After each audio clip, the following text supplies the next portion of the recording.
Les dalalas sont des personnes qui t'hébergent lorsque tu as fui ton employeur et que tu n'as nulle part où aller. Elle m'a hébergée, mais je pensais que c'était par bonne intention. Mais je ne savais pas où j'avais été emmenée. C'est là qu'on dit « de la poêle dans le feu ». J'ai vraiment été brûlée.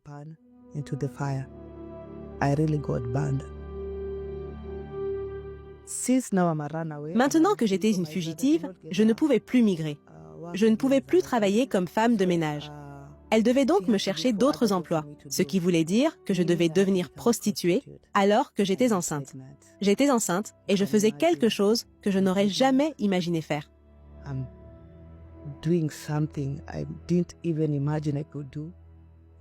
Parce que si tu ne le fais pas, elle te jettera dehors, te fera arrêter, ou elle te refusera la nourriture. Tu devras travailler pour manger chez elle. Alors, nous avons travaillé là-bas pendant un certain temps jusqu'à mon jour d'accouchement.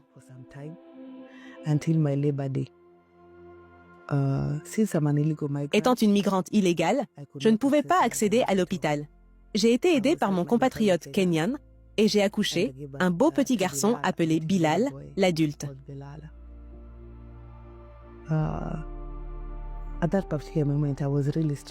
À ce moment-là, ce n'était pas facile et j'étais vraiment stressée.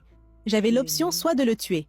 En fait, le tuer était la seule option que j'avais à ce moment-là, parce que je suis dans un pays étranger avec un bébé et je faisais un travail que je n'aurais jamais imaginé faire.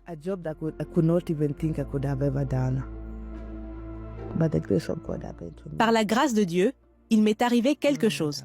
Je ne sais pas ce qui s'est passé. J'ai marqué mon bébé avec une lame de rasoir pour pouvoir le reconnaître quand je le laissais à la crèche. On appelle ça une crèche. Ce sont des endroits où tu déposes les bébés, ils sont pris en charge pendant la journée et tu viens récupérer ton bébé la nuit. Alors, j'ai accouché. Il y avait une madame, elle s'appelait Damaris. Elle ne m'a vraiment pas donné le temps de me reposer. Je ne vais pas mentir parce que la deuxième semaine, mon bébé avait besoin de couches. Il fallait manger et je devais encore payer le loyer. Comment faire? Je devais travailler. Et aussi, le travail que je devais faire, je devais à nouveau vendre mon corps. Donc 2 semaines, je n'étais même pas encore guérie. Oui, je suis retournée travailler. Je dirais qu'1 an plus tard, je n'en pouvais plus. Et j'ai décidé de sortir avec mon bébé, chercher de l'aide pour rentrer chez moi. C'est pourquoi je suis allée voir les gens de l'ambassade.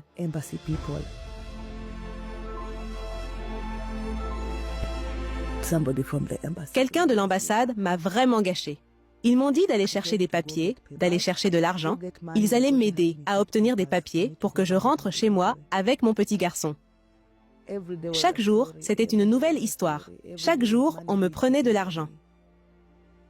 Pendant la première année, la deuxième année. Au cours de la 2e année et demie, je travaillais toujours comme prostituée, mais maintenant, je travaillais seule. J'étais devenue très mauvaise dans ce métier. Je connaissais des gens à cette époque, donc j'étais ma propre patronne. Alors un jour, un client, je vais l'appeler client parce que c'était un client, m'a appelé. C'était un bon client qui payait bien, donc quand il appelait, je courais, je ne réfléchissais pas 2 fois. Il m'a dit de revenir dans son pays, d'aller le voir. J'y suis allée avec mon fils parce qu'il voulait, selon lui, faire du shopping pour lui. Alors, nous sommes allés, nous nous sommes rencontrés à l'hôtel. Il avait ses amis. C'était normal pour lui d'avoir des amis. C'était normal pour lui. Il avait de l'argent. Mais je ne savais pas qu'ils avaient de mauvais plans.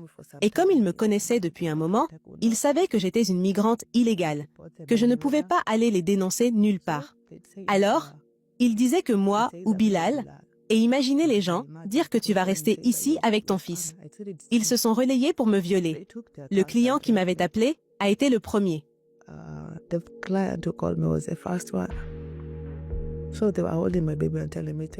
Il tenait mon bébé et me disait de m'asseoir derrière et de laisser le bébé. Est-ce que c'était moi? Je ne m'en suis pas trop rendu compte. On n'a pas eu ce qu'on appelle des soins après coup, des médicaments ou autres. Puis j'ai réalisé que j'étais enceinte à nouveau, mais je ne savais pas vraiment lequel d'entre eux en était responsable. Parce que maintenant, je devais trouver un moyen de rentrer chez moi.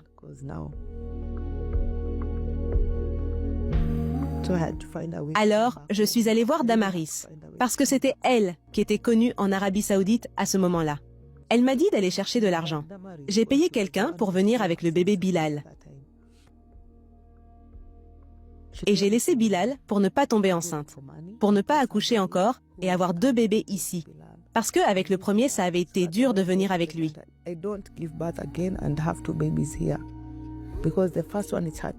Je l'ai fait. J'ai cherché de l'argent pendant presque 3 ou 4 mois. Je suis allée au centre de déportation parce que l'ambassade ne voulait pas me prendre. Et j'ai laissé Bilal avec Damaris selon notre accord. Donc, j'ai dû laisser le bébé avec Damaris et revenir chez moi, trouver un moyen.